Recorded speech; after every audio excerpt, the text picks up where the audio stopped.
বেটা দুশ্মন, স্ত্রী দুশ্মন, ধন মাল দুশ্মন, বন্ধু দুশ্মন। আবার সবারই জন্য তো দুশ্মন নয়।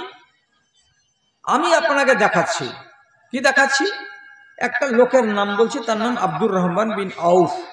মক্কা থেকে হিজরত করে যেদিন মদিনায় এলো, তো ওর কাছে ওর নিজের উট নাই, ওর কাছে ওর নিজের স্ত্রী নাই, ওর কাছে ওর বাচ্চাটাও নাই। স্ত্রীকে আটকে দিয়েছে শ্বশুরে, উটটাকে কেড়ে নিয়েছে বাপে, বাচ্চাগুলোকে কেড়ে নিয়েছে পরিবারের লোকে। বেচারি খালি হাত, শূন্য হাত মদিনায় এলো। রসুল্লাহ দেখে বলছেন, আব্দুর রহমান, তোমার এই হালাত কেন? বুঝে রসুল, কেড়ে নিয়েছে সব জিনিসপাতি, খালি হাত চলে এসেছি। তো রসুল্লাহ তৎক্ষণাৎ বললেন, অগো আনসারীরা, কোনো একটা লোক তোমরা একে ভাই বানাও না গো, ভাই বানাও, ভাই ভাই বানিয়ে নাও। তো রসুল ভাইয়ের রিশতাটা তৈরি করেছিলেন সেই দিন।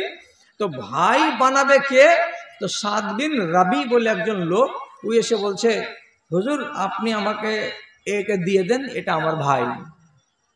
ঠিক আছে, ভাই হয়ে গেল দুজন, সাদ বিন রাবি আর আব্দুর রহমান বিন আউফ, দুই ভাই হয়ে গেল। এবার ভাই হয়ে গিয়ে এই ভাই ওই ভাইকে হাত ধরে টেনে বাড়ি নিয়ে গেল।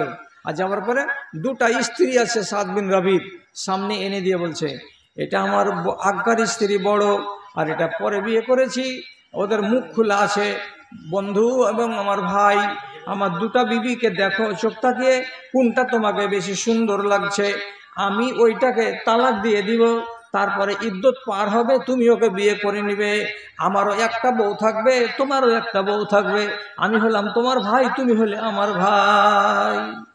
কত বড় উদার মানুষ, বাড়ি বাড়ি দিয়ে দিতে রাজি হয়ে গেল। বলছে থামেন থামেন থামেন থামেন। বাগানের দিকে নিয়ে গেল, গ্রামের মাঠে নিয়ে গিয়ে পূর্ব দিকে একটা খেজুরের বাগান দেখে বলছে, এটা আমার। পশ্চিম দিকে একটা খেজুরের বাগান দেখালো, দেখে বললো, এটা আমার, এই যে বাগানটা আমার, এই দুটো বাগান আমার, তো তুমি আমার ভাই, একটা বাগান তোমাকে দিয়ে দিচ্ছি, কোনটা বাগান তোমাকে পছন্দ লাগে? আব্দুর রহমান বলছেন, ভাই থামো থামো থামো, আমাকে বাগান দিও না, আমাকে বিবি দিও না, আমাকে একটু সময় দাও। ঠিক আছে, সময় দিলাম। কি সময় দিবে? ওই যে দুল্লানি আলা সুকিন, আমাকে বাজার দেখিয়ে দাও। বাজার কি করবে? বাজারে ব্যবসায়িক ব্যবসা করি, ব্যবসা করে করে আমি পেটের ভাত করে নিব, ব্যবসা করে করে আমি বাগান করে নিব, ব্যবসা করে করে টাকা পয়সা হতে গেলে আমি স্ত্রী করে নিব, তো তুমি আমাকে রাস্তা দেখিয়ে দাও। ওকে মদিনার মার্কেট দেখিয়ে দেওয়া গেল, ব্যবসা শুরু করলো। ব্যবসা শুরু করতে করতে করতে করতে করতে করতে আব্দুর রহমান কতটি টাকার মালিক হলো? কতটি টাকার মালিক হলো? বেশি কথা বলছি না। যেদিন মারা যাচ্ছে সেদিন আব্দুর রহমানের স্ত্রী আছে চারটা। কটা? চারটা। আওলাদ আছে কতটি? তো ইতিহাস বলছে 17টা আছে ওর আওলাদ, ছেলে আর মেয়ে। যে জিনিসটি ছেড়ে গেল, কতটি ছেড়ে গেল জিনিস? তো এবার গুনেন, আপনি গুনেন, বসে বসে গুনেন কি কি ছেড়ে গেল। তো মদিনার এক পার্শ্বে একটা বিশাল বড় খেজুরের বাগান, 40,000 সোনার টাকা দিয়ে কিনে নবীজির 9টি বাড়িওয়ালির নামে এবং মদিনার গরিব দুঃখীদের নামে, আর বানি আউফ বলে একটা গোষ্ঠী ছিল গরিব, ওদের নামে তিনি দান করে দিলেন। যে এই 40,000 দিনার দিয়ে যে বাগানটা কিনা গেল, 150 বিঘার বাগান, এই বাগানের ফল একটাও আমার বাড়ি যাবে না, সব গরিব দুঃখীতেই খাবে। এত বড় সম্পত্তি। তারপর যেদিন মারা গেলেন, গুনে দেখা গেল আব্দুর রহমান বিন আউফের মাঠে উট ছিল 10,000, ঘোড়া রেখে গেছিলেন তিনি 8,000, এবং ছাগল, ভেড়া, দুম্বা এগুলো ছিল 12,000। আর টাকা পয়সাগুলো কতটি ছিল? তো তার 4টা বিবিকে যখন ভাগ করে করে দেওয়া গেল, তো বাচ্চাগুলোর ভাগ বাদ দিয়ে তার 4টা বিবি, এক একটা বিবি 1,20,000, 1,20,000 করে, 4 বিবিতে 4,80,000 সোনার টাকা তারা ভাগ পেল। সুবহানাল্লাহ! কত টাকার তাকে আল্লাহ মালিক বানিয়েছিলেন। এই লোকটার ধন কেমন? সবারই ধন কি আর জানের দুশ্মন? সবারই ধন দুশ্মন নয়। কেমন করে দুশ্মন নয় এই লোকটার, আমি কেন নামটা নিলাম, এই হাদিসটা বলবো বলেই নামটা নিলাম। একদিন রাসূলুল্লাহ ফজরের নামাজ পড়ার পরে মসজিদের লোকটিকে সামনে রেখে নিয়ে বলছেন, এই সাহাবীরা তোমরা বসো, আজকে আমি আসমানের সফর থেকে এসেছি, তো আমার 10টা সাহাবীর জান্নাত আমি নিজের চোখে দেখে এসেছি, কোনটা জান্নাত কেমন আমি তোমাদেরকে বয়ান করব, আর কার কার জান্নাত দেখেছি তোমাদেরকে শোনাবো, এবার শোনো তোমরা। তখন যতটি সাহাবী ছিলেন সবারই মন, যদি আমার নাম আসে, যদি আমার নাম আসে, যদি আমার নাম আসে, এই আশায় বেচারারা চুপচাপ বসে আছে আর শুনছে রাসূলুল্লাহর বয়ান। হঠাৎ রাসূলুল্লাহ বললেন, আবু বকরের কথা হলো, উমরের কথা হলো, উসমানের কথা হলো এবং আলীর কথা হলো রাদিয়াল্লাহু আনহুম। এদের এক এক করে বলতে বলতে বলতে বলতে 9 জন সাহাবীর জান্নাতের বর্ণনা রাসূলুল্লাহ দিলেন আর 9 জন সাহাবীর নাম নিলেন। তারপরে তিনি তখন বলছেন, আমি আব্দুর রহমানকে খুঁজছিলাম। আব্দুর রহমান কই? আব্দুর রহমান এটা তো আমার সাথী, আব্দুর রহমান জান্নাতে আসছে না কেন, ওর জান্নাত কেন দেখতে পাই না? আমি ভাবছি, চিন্তা করছি, আরে চিন্তা করতে আসি, এই ছেলে বারে বারে এখানে লাগে যাও, ওদিকে যাও, কে তোর আগে কাজে লাগাইছে? বারে বারে হয় এটা, এক এক ঘন্টা পরে হয়তো হয়। তো আব্দুর রহমান কই? তো আব্দুর রহমান মজলিসে বসে আছে। এমন সময় তো রাসূল বলছেন, আব্দুর রহমানকে খুঁজছি আমি, স্বপ্নে এটা দেখছি, এটা জান্নাতের মানে হাসরের ময়দানের দৃশ্য আমাকে আল্লাহ দেখাচ্ছেন। তো আব্দুর রহমান কই, আব্দুর রহমান কই, আমি করছি। এমন সময়তে আব্দুর রহমান আসছে। কেমন হয়ে আসছে? পাগুলো সোজা হয়ে জমিনে পড়ছে না, আঁকা বাঁকা হয়ে চলছে, বিধ্বস্ত হয়ে আছে, মুখে যেন ছাই উঠছে, চুলগুলো এলোমেলো হয়ে আছে। দেখতেই মনে হচ্ছে মানুষটা কোনো অসুবিধায় পড়েছে, কোনো জটিল সমস্যার সম্মুখীন হয়েছে। আমি আব্দুর রহমানকে এই হালাতে যখন আসতে দেখতে পেলাম, তখন আমি আগিয়ে গিয়ে জিজ্ঞেস করে বলছি, আব্দুর রহমান তোমার হালা কেমন, কেন তোমার জান্নাতে আসতে এত দেরি কেন হয়ে গেল, কি ব্যাপার আমাকে জবাব দাও তো। তখন আব্দুর রহমান আমাকে জবাব দিয়ে বলছেন, আল্লাহ রাসূল আমার ধন, আমার মাল, আমার টাকা পয়সা অনেক বেশি আল্লাহ তাআলা দিয়েছেন। সেই টাকাগুলোর হিসাব দিতে দিতে, ধনের হিসাব দিতে দিতে, উটের আর ভেড়ার আর গরুর হিসাব দিতে দিতে আমার কাল ঘাম ছুটে গেল, এবং আমি মনে মনে ভাবছিলাম আজকে আমি হয়তো হালাক হয়ে যাব, আমি হয়তো বরবাদ হয়ে যাব। কিন্তু শেষের বেলায় আল্লাহ রাব্বুল আলামিন আমাকে নাজাত দিয়েছেন। তো ওই হিসাব দিতে গিয়ে আমার 12টা বেজে গেছে, এই জন্য আমার আসতে দেরি হয়ে গেল। আল্লাহ রসুল মুখ দিয়ে বলছেন, আর এ কথাগুলো মজলিসে বসে আছে আব্দুর রহমান, ও আবার কানে কানে শুনছেন। তখন নিজের কথা যখন শুনতে পেলেন যে আল্লাহ, হাসরের ময়দানে এইরকম দুর্গতি, তো ধন আর মাল এক একজনের দুশ্মন, আর এক একজনের জন্য দুশ্মন নয়, নিয়ামত কেমন। সাথে সাথে আব্দুর রহমান ওই মজলিসে রাসূলুল্লাহকে বলছেন, এ আল্লাহ রাসূল, এই গত রাত্রিতে মিশর গেছিল আমার লোকেরা ব্যবসা করতে, আমার টাকা নিয়ে 1000টা উটের একটা দল লাভের খাতাতে জমা হয়েছে। আজকে সবটি উটকে মদিনার বাইরে এক জায়গাতে রাখা আছে, সবটি উট হলো আমার এবং সবটি উট হলো লাভের। আমি কথা দিচ্ছি এই 1000টা উটের একটাও আমি নিব না, একটাও আমি নিব না, সবটি উটকে আমি আল্লাহর নামে দান করে দিলাম, আল্লাহর নামে আমি ওয়াকফ করে দিলাম। আপনি উটটিকে নিজের আওতায় নিয়ে নেন, বাইতুল মালে জমা করে নেন। আহা, এ কোন পয়সাওয়ালা, এ কোন টাকাওয়ালা? তো এর কাছে কি ধন এর দুশ্মন? এর কাছে দুশ্মন নয়। আবার একই মানুষের মানুষ, এক ছোট কালে ছিল একবারে কাঙ্গাল, একেবারে ফকির, একেবারে নিঃস্ব, ইজ্জত ঢাকারও কাপড় ছিল না, একটা লোক, তার নাম কারুন। নবী মুসার কাছে গেলেন, দোয়া করে দেন তো জি, নবী মুসা দোয়া করে দেন তো, আল্লাহ বলে তোমার দোয়া কবুল করছে। তো আল্লাহ পাকের নবী মুসা দোয়া করে দিলেন যে আল্লাহকে মাও দাও। তো আল্লাহর নবীর দোয়াটা এমন কবুল হলো যে কারণের মাল বাড়তে লাগলো। কত বাড়লো, কত বাড়লো, কত বাড়লো, সুবহান আল্লাহ, সুবহান আল্লাহ।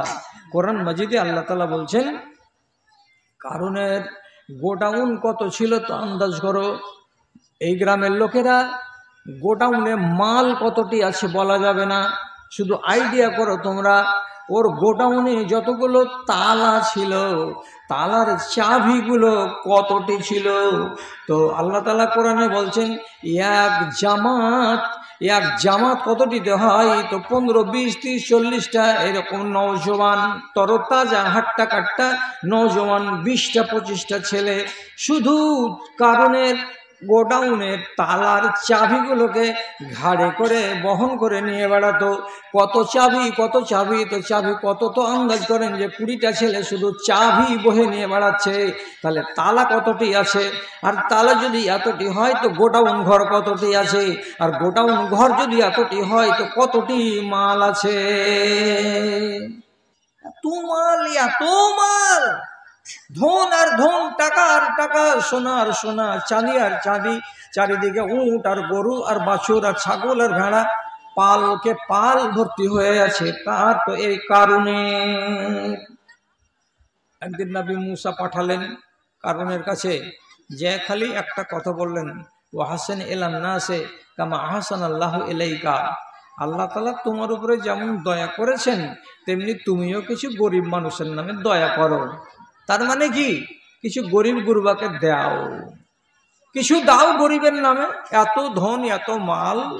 তখন এই ইবলিস কারণ মতো মারদুদ কি বলেছিল, উতিতুহু আলা ইলমিন, আমাকে আল্লাহ বুদ্ধি দিয়েছে, জ্ঞান দিয়েছে, বিবেক দিয়েছে, আর আমি বুদ্ধির দ্বারাই, জ্ঞানের দ্বারাই আমি মাল উপার্জন করেছি। কাউরি বাবার সম্পত্তি নয় এগুলো, বললেই দিয়ে দিব এটা কোনোদিন হবে না। এর নালায়েক ভুলে গেল যে একদিন না একদিন নবী মুসা দোয়া করে দিয়েছিলেন আল্লাহ একে মাল দাও, ধন দাও। আর যারই বরকতে এত মাল ধন হয়েছে সেই নবী মুসাকে ল্যাং মেরে দিয়ে বলছে আমি এলেমের জোরে এটা পেয়েছি, আমার জ্ঞানের জোরে আমি ধন পেয়েছি, কাউরি বাবার সম্পত্তি এটা নয়। একটাও দিব না। দিল না মুসা নবীকে গরম দেখাবার জন্য। আর একদিন 100-150 জন লোককে ঘোড়ার পিঠে চড়িয়া রেশমের পালন লাগিয়া খুরে সোনার লাল ঠুকে আর সোনার লাগাম লাগিয়ে ঘোড়াতে চড়ে এই কারণ চলে যাচ্ছিল টকপক টকপক টকপক টকপক করে, লোককে দেখাতে দেখাতে যে দেখ আমি কি জিনিস, আর আমার পাওয়ার কত, আর আমার ক্ষমতা কত, আর আমার ধন কত, আর আমার মাল কত, দেখ তোরা সব মুসা নবীকে যারা মানুষ তারা দেখ। যখন চলে যাচ্ছিল এইরকম অহংকার করে, আর একটা ছাগল দিতে পারেনি, একটা ভেড়া দিতে পারেনি, একটা উট দিতে পারেনি, আল্লাহর নামে যে মারদুদ, সেই মারদুদ ইনসান যখন এইরকম করে বের হলো, আল্লাহ তাআলা আসমান থেকে বলে পাঠালেন, এই কানে কানে বলে দিলেন কাকে, তো জমিনকে।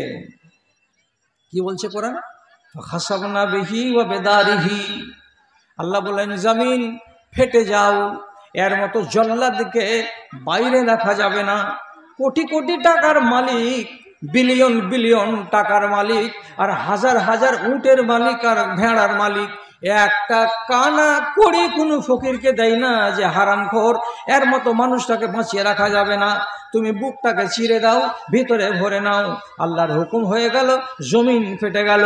আর যেমনি জমিনটা ফেটে যাওয়া, কারণ এবং তার ঘোড়া আর তার সৈন্য সামন্ত সব মাটির ভেতরে ঢুকে গেল। আল্লাহ রাব্বুল আলামিন নবী বলছেন ইন্নাহু ইউজালজালু ফি বাতনিল আরজে ইলা ইয়াউমিল কিয়ামা, প্রত্যেক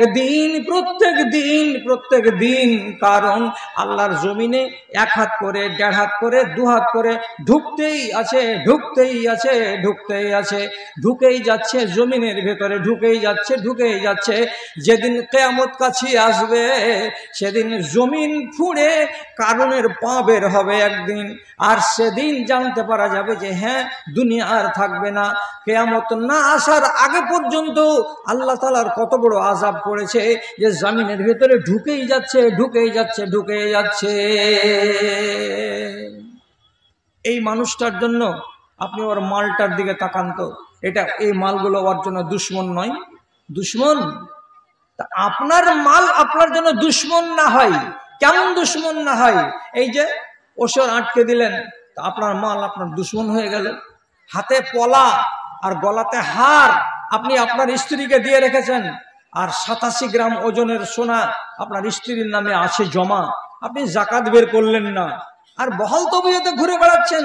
595 গ্রাম ওজনের চাঁদি আছে, হয় বিছা আছে, না হয় বালা আছে, না হয় কলা আছে, না হয় আর কিছু আছে, এতটি চাঁদি বাড়িতে আছে, কেউ দেয় না, ওসর বের করে, যাকাত বের করে না। তাহলে জেনে নিতে হবে এই মাল ওর জন্য হলো দুশ্মন। ওর দুশ্মন মানে কি? ওর ইমানের দুশ্মন। রাসূলুল্লাহ স্পষ্ট একটা লোকের হাতে, একটা মেয়ে ছেলের হাতে দেখছেন একটা সোনার বালা এইরকম মোটা পড়ে আছে, দু হাতে দুটা বালা।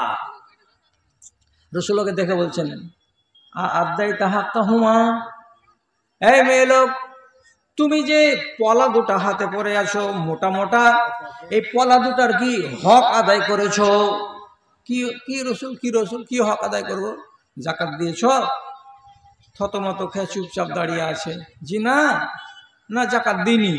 রাসূল বলছেন কিয়ামতের দিন তোমাকে এইরকমই মোটা মোটা দুটা আগুনের পলা দান করা হবে, তোমার 2 হাতে ঢুকিয়ে দেওয়া হবে, আর তারই তাপে তোমার সারাটা শরীর টকবক টকবক করে ফুটবে। যদি সহ্য করতে পারো তাহলে এটা পড়ো, আর সহ্য করতে না পারো তো ছেড়ে দাও। যেমনই এই কঠিন কথাটা রাসূলুল্লাহ বললেন, সাথে সাথে মেয়েটি নিজের হাত থেকে বালা দুটাকে খুলে সামনের দিকে চালিয়ে ফেলে দিয়ে বলছে, আমি এই বালা আর জীবনে নিব না। যেই বালাটা পড়তে গেলে আর তার যাকাত না দিতে গেলে আমার ঈমান বরবাদ হবে, আর আখিরাতে কিয়ামতের দিন আমাকে আল্লাহ তাআলা আগুনের পলা পরিয়ে দেবে। তাহলে যে মালের যাকাত বের হয় না সেই মাল আপনার জন্য, আপনার ঈমানের জন্য দুশ্মন। জি। আর স্ত্রী দুশ্মন কেমন? স্ত্রীকে মানে মানুষ যদি বিয়ে করে আসার পর ওর ঈমান কমে যায়, তাহলে জানতে হবে এটা স্ত্রী ওর কাল।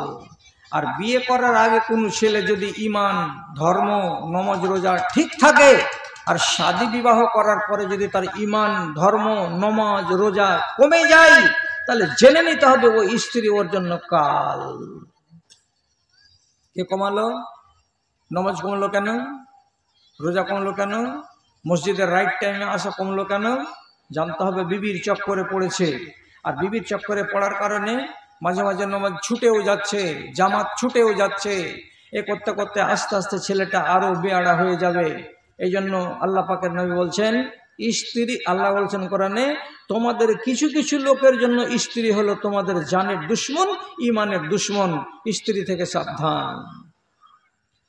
নূহ নবীকে পুড়িয়ে ভেজে আঙ্গার করেছিল ওর বাড়িওয়ালি। জি, জানেন না? জানেন না?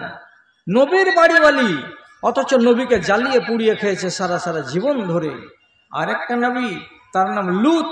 লূত আলাইহিস সালাতু ওয়াস সালামের বাড়িওয়ালি নিজের স্বামীকে জ্বালিয়ে আর পুড়িয়ে আঙ্গার করে মেরেছে। আর এই 2 মহিলা আল্লাহর নজরে কত মন্দ।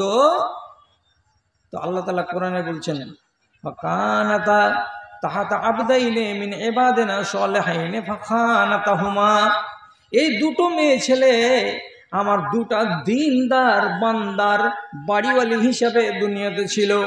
এই 2 মেয়ে ছেলে, এই 2 মেয়ের একটা হলো নবী নূহের স্ত্রী, আর আরেকটা হলো নবী লূতের স্ত্রী। এরা দুজনকে আমি একজন নেককার মানুষের বিবি বানালাম, অথচ এই 2 নারী নেককার হতে পারলো না, স্বামীকে মানলো না, স্বামীর জানের দুশ্মন হয়ে গেল, ঈমানের দুশ্মন হয়ে গেল। আল্লাহ রাব্বুল আলামিন বলছেন, আমি 2টাই নারীকে আযাব দিয়েছি, আর দেওয়ার পরে দুনিয়াতে গায়রত করে দিয়েছি। আমার নবীর ঈমান কিন্তু এরা কেড়ে নিতে পারেনি। নূহের বাড়িওয়ালি বন্যাতে ডুবে মরেছে, আর লূত নবীর বাড়িওয়ালির উপরে আসমান থেকে পাথর বর্ষণ হয়েছিল, গোটা গ্রামকে আল্লাহ তাআলা ধূলিসাৎ করে দিয়েছিলেন, মাটিতে গেড়ে দিয়েছিলেন। সেদিন ওর বাড়িওয়ালিও মাটিতে গাড়া গেছে। তাহলে দুটা স্ত্রী দুশ্মন হয়েছিল কার? তো স্বামীর। এটা কিসের দুশ্মন? তোমার ইমানের দুশ্মন হয়। এই জন্য যদি কোনো স্ত্রী আপনার ইমানের পথে বাধা হয়ে দাঁড়ায় তাহলে জানতে হবে এটা সাংঘাতিক স্ত্রী। আর মাথায় রাখুন, ঝুটা কথা বলিনি, আবু বকর সিদ্দিকের একটা বেটার নাম আব্দুর রহমান। আব্দুর রহমানের বিয়ে হলো। বিয়ে হওয়ার কিছুদিন পর আব্দুর রহমানকে আবু বকর সিদ্দিক বলছেন, বেটা আব্দুর রহমান। জি আব্বা। তো বলছে বহুটাকে তালাক দিতে হবে। ছেলে থ হয়ে দাঁড়িয়ে আছে যে কোন কথা? আমার তো স্ত্রী নিয়ে অসুবিধা হয় না, আমার তো স্ত্রীর সাথে মিল ঠিকঠাক আছে, তা আপনি ফের তালাক দিতে বলছেন আপনার বৌমাকে, কেন? তো আবু বকর বলছেন, আমি তোমার বাবা বলছি এই মেয়েটাকে তালাক দিয়ে দাও, তোমার কাছে এ মেয়েকে রাখা চলবে না। তরজা না করে আব্দুর রহমান নিজের স্ত্রীকে তালাক দিয়ে দিল। কে বলছে? বাপ বলছে। বাপের ফরমাবরদার ছেলে স্ত্রীকে তালাক দিয়ে দিল। তালাক দেওয়ার পরে 3 দিন 4 দিন হয়নি, শুধু কেঁদে বেড়াই। স্ত্রী বলে মনে পড়ে স্ত্রীটা ভালো ছিল, ওর মন মতো ছিল, ওর সাথে ওর বোন ছিল ভালো, ওই জন্য তখন স্ত্রীর বিরহে কাঁদে, খালি কাঁদে, কেঁদে বেড়ায়।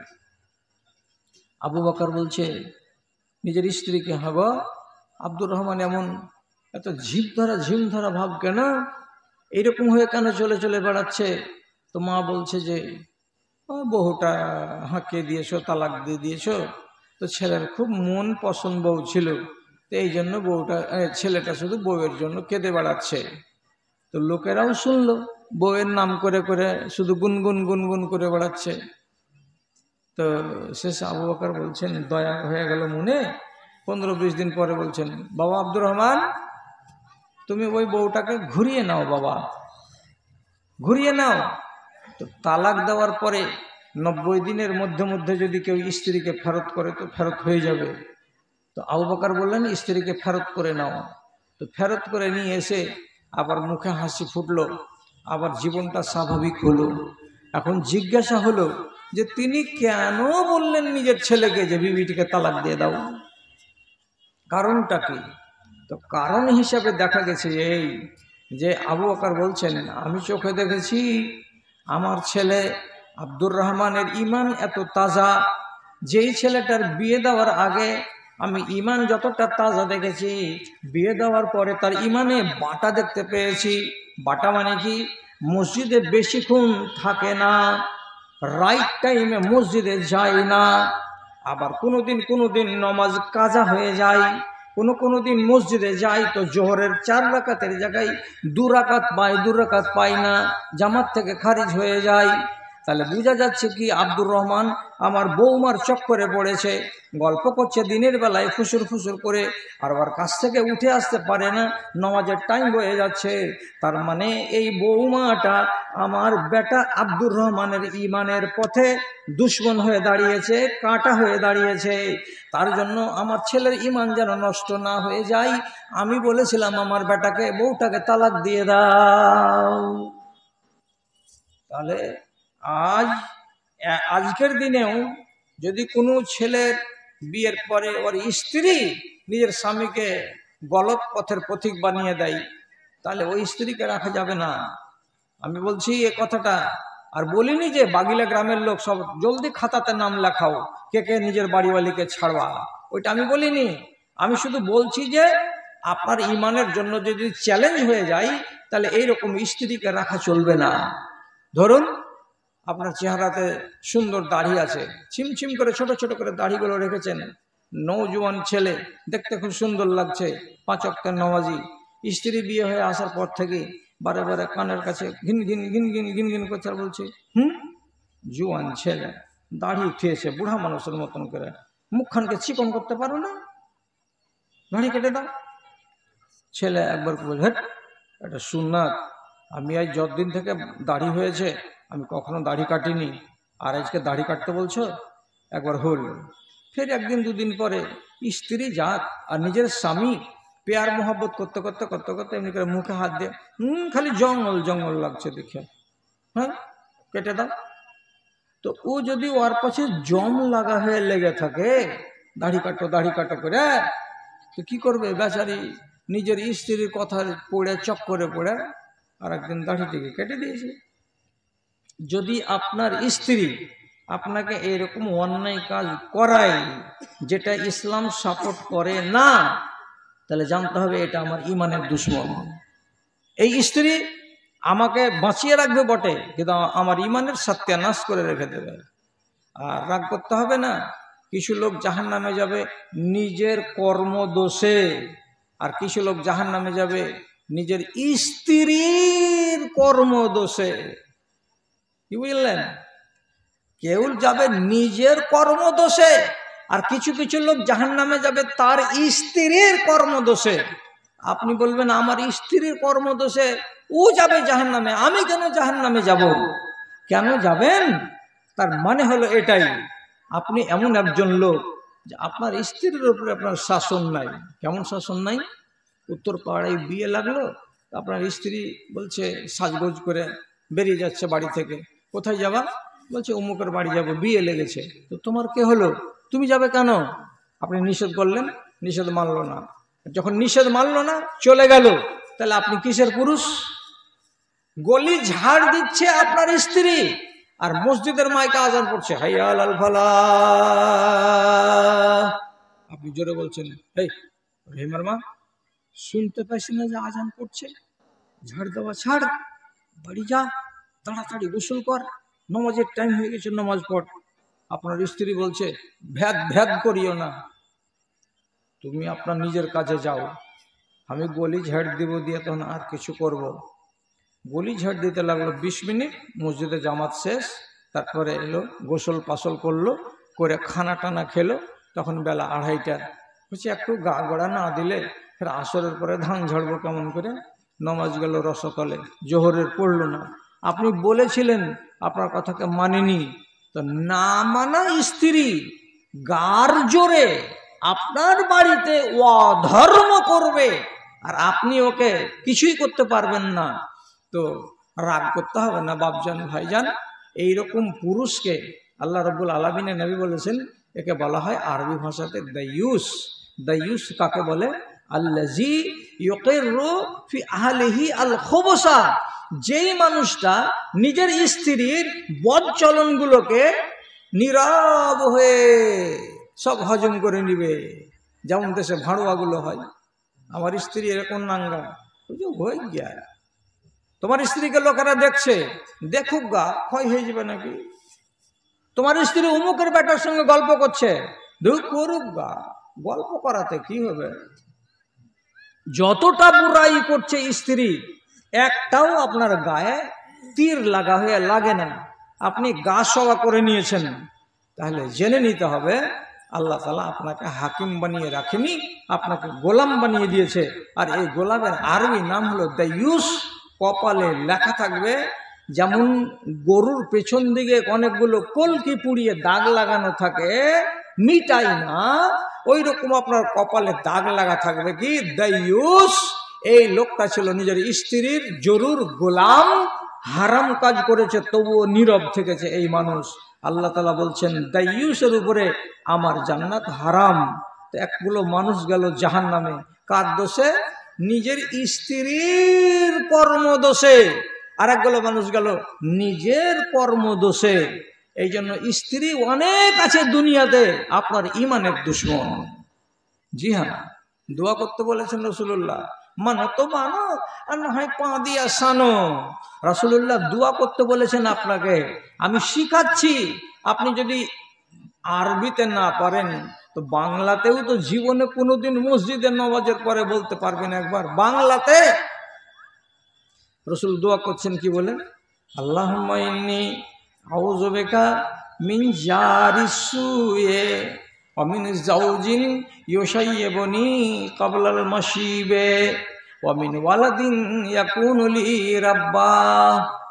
আয় আল্লাহ, আমি তোমার কাছে পানা চাইছি এমন পড়োশি থেকে যে পড়োশিটা আমাকে জ্বালিয়ে পুড়িয়ে খায়, যে পড়োশির জ্বালায় আমার জীবনটা অতিষ্ঠ হয়ে যায়, যেই পড়োশি আমার জমির আল কেটে নেয়, যেই পড়োশি আমার বাড়ির আমার গাছের ফল পেড়ে নেয়, যেই পড়োশি আমার গরু বাছুরকে দেখতে পারে না, যে পড়োশি আমার চালার পানিগুলো যদি একটু ওর দিকে চলে যায় তো খাই খাই খাই খাই করে রেগে যায়, এমন পড়োশি আল্লাহ তাআলা তুমি আমাকে দিও না।